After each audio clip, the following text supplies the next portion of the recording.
তার বিরুদ্ধে প্রতিবাদ স্বরূপ আজকের এই সমাবেশের আয়োজনের জন্য সেই কথাকে আলোচনা বর্বর রাজনৈতিক দল। আওয়ামী লীগ একটি ফ্যাসিবাদী চরিত্রের রাজনৈতিক দল। আওয়ামী লীগ যখন ক্ষমতা পায় তখন সে গণতন্ত্রের বিপক্ষে অবস্থান নেয়।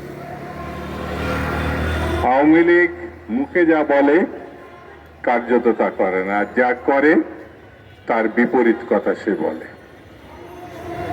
বাংলাদেশের স্বাধীনতার পর আওয়ামী লীগ প্রথম এই দেশে হত্যা, সন্ত্রাস,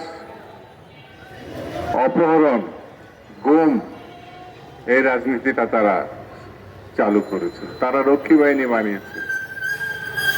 40,000 শেখ মুজিবের জামানায় 40,000 বিরোধী দলের নেতা কর্মী নিহত হয়েছে। শেখ মুজিব এই দেশের দুর্ভিক্ষ সৃষ্টির মধ্য দিয়ে লক্ষ লক্ষ মানুষকে হত্যা করেছে। শেখ মুজিব বাকশাল করেছিল, সকল রাজনৈতিক দলকে নিষিদ্ধ করে একদলীয় রাজনীতি শুরু করেছে। সেই দলের